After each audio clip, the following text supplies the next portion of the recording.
तो सबसे पहले देखो 5 वायु होती है, ठीक है। वायु के 5 प्रकार होते हैं, प्राण वायु, उदान वायु, समान वायु, व्यान वायु और अपान वायु। तो जो प्राण वायु है उसका श्लोक कहता है, ये सारे जो श्लोक है ना ये अकॉर्डिंग टू आचार्य चरक हैं। स्थानम प्राणस्य मूर्ध उरः कंठ जीवस्य नासिका, कि जो स्थान है प्राणवायु का वो क्या है, मूर्धा यानी कि सिर, उरह यानी कि चेस्ट, कंठ यानी कि थ्रोट, जीवा मीन्स टंग, आस्य मीन्स मुख एंड नासिका इज नोज। ये सारे क्या है, प्राणवायु के स्थान।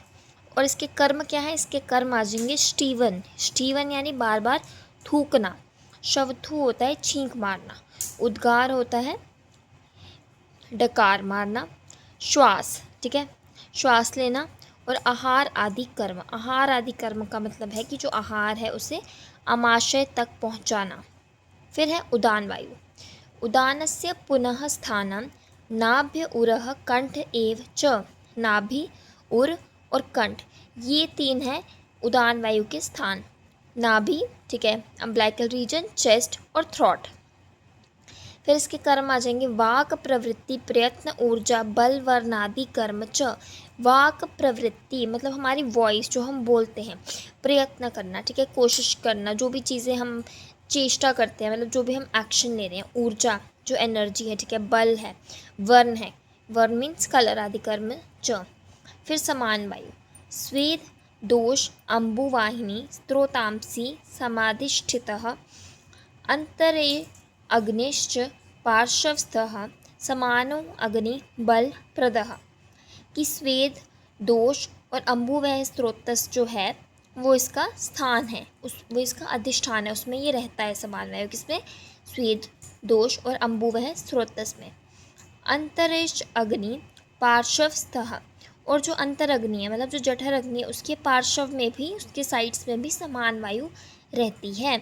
और समान अग्नि इसका क्या, इस समान वायु का क्या वो है, वर्क, इसका क्या कर्म है, अग्नि बल प्रदः, कि अग्नि प्रोवाइड करता है और बल प्रोवाइड करता है। फिर है व्यान वायु, देहम व्याप्नोति सर्वम तु व्यानः, कि पूरे देह में व्याप्त है ये, it is present all over the body. शीघ्र गतिर निरिनाम, कि ये शीघ्र गति कराती है हमारे बॉडी के अंदर, किसकी, दोषों की और जो भी धातु वगैरह उस सब की ये शीघ्र गति कराएगी। गति प्रसारण आक्षेप निमेश आदि क्रिया सदा, ये क्या क्या करता है, गति प्रसारण करता है, ठीक है। फिर आक्षेप, आकुंचन करता है, मतलब जो भी ऑर्गन्स होंगे उनको, उनका जो आक्षेप होगा, और निमेश, निमेश का मतलब होता है कि जो पलकें होती है हमारी आई, तो उनकी ब्लिंकिंग करवाता है ये।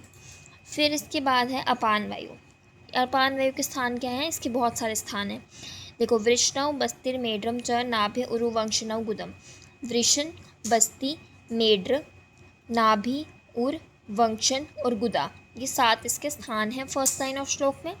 सेकंड में आएगा अपान स्थानम अंतस्थः शुक्र मूत्र शकृंति च, कि जो अपान वायु है इसका स्थान क्या है, अंत्र। अंत्र का मतलब क्या होता है, ये अंत्र, अंत्र मीन्स इंटेस्टाइन्स, इंटेस्टाइन्स में भी रहती है अपान वायु, और ये क्या करती है, शुक्र को, मूत्र को और शकृत को बॉडी से बाहर निकालती है, ठीक है।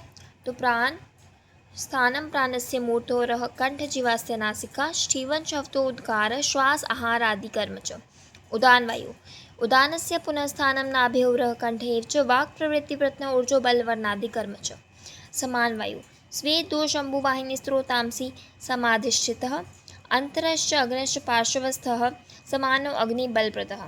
व्यान वायु, देहम व्याप्नोति सर्वं तु व्यानः, शीघ्र गतिर्नाम, गति प्रसारण आक्षेप निमेश आदि क्रियः सदा। अपान वायु, वृषणव, बस्त्र, मेड्रम च नाभिर्वंशनव गुदम। अपान स्थानम अंतरस्थः शुक्रमूत्र शकृंति च।